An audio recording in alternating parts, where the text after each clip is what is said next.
Ukraine के साथ जारी गतिरोध के बीच रूस ने हमला कर दिया है। रूस के राष्ट्रपति पुतिन ने इसकी औपचारिक घोषणा की। इस बीच यूक्रेन की राजधानी कीव सहित कई शहरों में धमाके शुरू होने की खबर है। न्यूज एजेंसी AFP के अनुसार रूस के युद्ध की घोषणा के बाद यूक्रेन की राजधानी कीव में धमाके शुरू होने की खबर है। रूस के राष्ट्रपति व्लादिमीर पुतिन का कहना है कि यूक्रेन ने रेड लाइन पार की है। रूस के सैन्य हमले शुरू करने पर बाद यूक्रेन के राष्ट्रपति ने देश में मार्शल लॉ लगाने की घोषणा की है। उन्होंने यूक्रेन में रह रहे नागरिकों से नहीं घबराने का आग्रह किया है। दो दोस्त आखिर कैसे बने एक दूसरे के खून के प्यासे?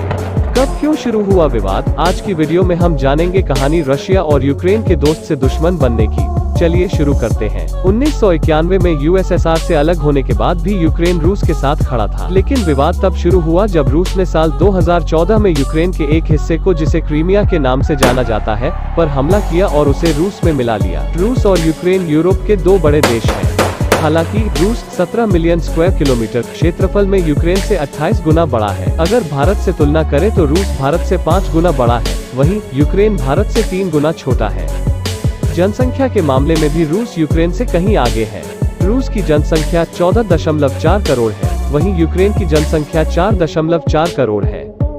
दोनों देशों में 1990 के बाद से प्रजनन दर में भी कमी आई है। वर्तमान में रूस में 1.5 और यूक्रेन में 1.2 प्रजनन दर है।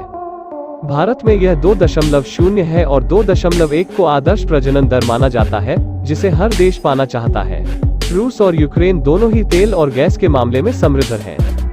रूस के पास दुनिया का सबसे अधिक प्रमाणित गैस भंडार 48,938 बिलियन क्यूबिक मीटर है, और इससे भी खास बात यह है कि देश के गैस भंडार के 70% से अधिक हिस्से पर मालिकाना हक या स्वामित्व सरकारी ऊर्जा कंपनी गैज़प्रोम के पास है। यूरोपीय देशों को जितनी प्राकृतिक गैस की जरूरत पड़ती है, रूस उन्हें उसका 1/3 हिस्सा सप्लाई करता है। लेकिन अप्रैल 2021 के बाद उसने सप्लाई में बड़ी कटौती की है। हमले की स्थिति में रूस पर प्रतिबंध लगाए जाने के बाद यूरोप को होने वाली गैस की आपूर्ति भी पूरी तरह बाधित हो सकती है। इससे पूरे यूरोप में ऊर्जा संकट उत्पन्न हो सकता है। इन सब के बीच अमेरिका की चांदी ही चांदी है। रूस पर प्रतिबंध लगाए जाने की स्थिति में उसे यूरोप को मनमाफिक कीमत पर गैस की सप्लाई करने का मौका मिलेगा। रूस के पास 80 अरब बैरल यानी दुनिया के कुल तेल भंडार का 5%, सबसे बड़े तेल भंडारों में से एक सिद्ध तेल भंडार है। वहीं यूक्रेन में भी 395 मिलियन बैरल तेल और 349 बिलियन क्यूबिक मीटर गैस का एक बड़ा भंडार है। फिलहाल यूक्रेन पश्चिमी देशों, यूरोपियन देशों और रूस के बीच एक कड़ी का काम करता है और रूसी गैस को यूरोपीय बाजारों में पहुंचाने में महत्वपूर्ण भूमिका निभाता है। ऐसे में अगर युद्ध होता है तो गैस संकट का उत्पन्न होना तय है।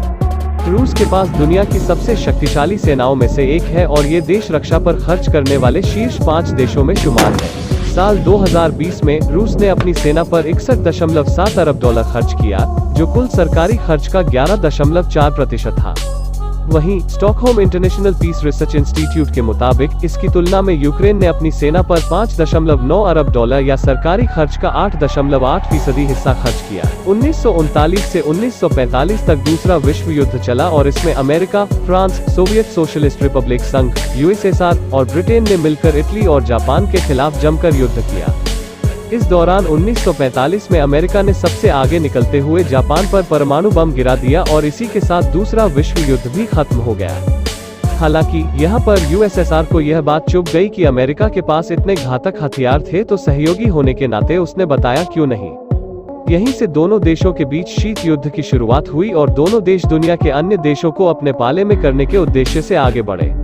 यही वो समय था जब नाटो नाम के एक संगठन का जन्म हुआ और इसे अमेरिका ने 12 देशों के समर्थन से बनाया। 1949 में जन्मे नाटो में शुरू में 12 देश थे, लेकिन समय के साथ अन्य देश भी इससे जुड़ते गए और अब ये 30 देशों का एक मजबूत संगठन बन गया है। नाटो में कुल 30 देश हैं, जिसमें Albania 2009, Belgium 1949, Bulgaria 2004, Canada 1949, Croatia 2009, चेक Republic 1999, Denmark 1949, Estonia 2004, France 1949, Germany 1955, Greece 1952, Hungary 1999, Iceland 1949, Italy 1949, Latvia 2004, Lithuania 2004, Luxembourg 1949, Montenegro 2017, Netherlands 1949, North Macedonia 2020, Norway 1949, Poland 1999, पुर्तगाल 1949, रोमानिया 2004, स्लोवाकिया 2004, स्लोवेनिया 2004, स्पेन 1982, तुर्की 1952, ब्रिटेन 1949 और अमेरिका 1949 का नाम शामिल है। इसमें से एस्टोनिया, लातविया और नॉर्वे की सीमा ही रूस से मिलती है, जो कि बेहद कम है। लेकिन यूक्रेन के नाटो में शामिल हो जाने के बाद रूस तक नाटो देशों की पहुंच का इलाका काफी बढ़ जाएगा। नाटो की स्थापना सुरक्षा के मद्देनजर की गई थी। इसके सदस्य देशों का उद्देश्य था कि अगर संगठन के किसी भी मेंबर देश पर कोई बाहरी देश आक्रमण करता है तो सभी मिलकर उसका मुकाबला करेंगे। यानी सीधा संदेश था कि अगर कोई भी देश नाटो के सदस्य देशों पर हमला करता है तो उस हमले को अमेरिका पर हमला माना जाएगा। इधर रूस ने भी कुछ देशों के साथ लेकर एक संगठन का निर्माण किया और उसे नाम दिया गया WTO यानी वार्सा ट्रीटी ऑर्गेनाइजेशन। अब सवाल उठता है कि जब सब देश इन दो धुरियों में बंटने के लिए उतावले दिख रहे थे तो भारत कहाँ था? इसका जवाब ये है कि भारत ने एक तीसरा मोर्चा बनाया जिसे नाम यानी नॉन अलाइनमेंट मूवमेंट, गुटनिरपेक्ष आंदोलन के नाम से जाना गया। दरअसल ये उन देशों का संगठन था जो न तो अमेरिका के साथ थे और न ही रूस के साथ थे। 1991 में अमेरिका के हाथ लगी बाजी। 1991 तक दोनों गुटों ने एक दूसरे को समाप्त करने की तमाम कोशिशें की, लेकिन अमेरिका यहां बाजी मार गया। 1991 में रूस के नेतृत्व वाले सोवियत सोशलिस्ट रिपब्लिक संघ USSR की अर्थव्यवस्था के खस्ता होने व उसके कई हिस्सों में असहमति बनने के कारण वो 15 टुकड़ों में बट गया, यानी 15 हिस्से अलग होकर 15 नए देश बन गए। इसी में से एक था यूक्रेन, जिसे लेकर अभी पूरा बवाल मचा हुआ है। यूक्रेन सोवियत संघ यानी USSR के विघटन के बाद अलग होने वाले 15 नए देशों में रूस के बाद दूसरा सबसे शक्तिशाली सोवियत गणराज्य था। यूक्रेन सोवियत सोशलिस्ट रिपब्लिक संघ USSR में कब शामिल हुआ? दरअसल इसे समझने के लिए रूसी क्रांति तक पहुंचना होगा। साल 1917 में रूस में एक क्रांति हुई और ये क्रांति वहां के शासक के खिलाफ हुई, जिसके परिणाम स्वरूप 1918 में यूक्रेन भी रूसी शासक के चंगुल से आजाद हुआ। लेकिन ये आजादी ज्यादा दिनों तक नहीं रह पाई और साल 1921 में लेनिन की रेड आर्मी ने यूक्रेन पर कब्जा कर लिया। हालांकि रूसी क्रांति के बाद 1922 में USSR की स्थापना हुई। ये 15 अलग अलग सोवियत सोशलिस्ट रिपब्लिक का एक यूनियन था। इसी में से एक देश था यूक्रेन। 1991 में USSR से अलग होने के बाद भी यूक्रेन रूस के साथ खड़ा था। लेकिन विवाद तब शुरू हुआ जब रूस ने साल 2014 में यूक्रेन के एक हिस्से को, जिसे क्रीमिया के नाम से जाना जाता है, पर हमला किया और उसे रूस में मिला लिया। इसके बाद अमेरिका ने रूस पर कई प्रकार के प्रतिबंध लगा दिए। साथ ही रूस को G8 से भी बाहर होना पड़ा। इसके बाद यूक्रेन को लगा कि अगर हम अभी नहीं जागे तो रूस हमें पूरी तरह अपने कब्जे में ले लेगा। इस डर के कारण यूक्रेन ने नाटो से हाथ मिलाने की योजना बनाई। यूक्रेन को लगा कि अगर वो नाटो का सदस्य बन जाता है तो रूस उस पर कभी हमला नहीं कर पाएगा, क्योंकि नाटो पर हमले का मतलब अमेरिका पर हमला। रूस को भी ये बात अच्छे से पता है कि अगर यूक्रेन भी नाटो का सदस्य बन गया तो नाटो रूस की एक लंबी सीमा तक पहुंच बना लेगा और फिर कुछ भी ऊपर नीचे होने पर सभी 31 देश मिलकर रूस पर हमला कर सकते हैं। यही कारण है कि रूस ने अमेरिका से कहा है कि वो विवाद से दूर रहे और यूक्रेन को नाटो में एंट्री न दे। एक पक्ष की दलील ये भी है कि रूस यहाँ एक तीर से दो निशाने साध रहा है। वो एक तरफ यूक्रेन को नाटो से दूर रखना चाहता है ताकि वो भविष्य में कभी भी उसके खिलाफ खड़े होने की ताकत न जुटा सके। वहीं दूसरी तरफ वो यूक्रेन की सीमा पर तनाव पैदा कर अमेरिका और अन्य पश्चिमी देशों द्वारा लगाए गए प्रतिबंधों को खत्म करवाना चाहता है।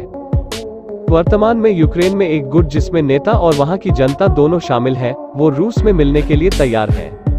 ये उस हिस्से के लोग हैं जिनकी सीमा रूस की सीमा से सटी हुई है। वहीं कुछ हिस्से की जनता चाहती है कि यूक्रेन यूरोपियन यूनियन के साथ बना रहे और नाटो से हाथ मिला ले। साल 1997 में यूक्रेन नाटो कमीशन बनाया गया था, जिससे यूक्रेन नाटो संगठन का पार्टनर बन सके। साल 2008 में यूक्रेन ने खुलकर कहा कि वो भी नाटो का मेंबर बनना चाहता है। इस दौरान यूक्रेन को नाटो से मैसेज मिला कि वो मेंबरशिप के लिए तैयारी करे। दिसंबर 2021 में नाटो प्रमुख और यूक्रेन के राष्ट्रपति की मुलाकात हुई। इधर नाटो को लेकर यूक्रेन की सक्रियता को देख रूस ने सीमा पर अपनी फौजों को तैनात करना शुरू कर दिया। वर्तमान में यूक्रेन की सीमा पर रूस ने 1 लाख से अधिक सैनिक, जंगी जहाज, टैंक, गोला बारूद समेत कई अत्याधुनिक हथियारों की तैनाती कर दी है। तो आज की इस वीडियो में हमने रूस यूक्रेन कॉन्फ्लिक्ट की सारी जानकारी आपको बताई। ऐसे और शानदार और इन्फॉर्मेटिव वीडियोस के लिए चैनल को सब्सक्राइब करें और बेल आइकॉन को प्रेस जरूर करें।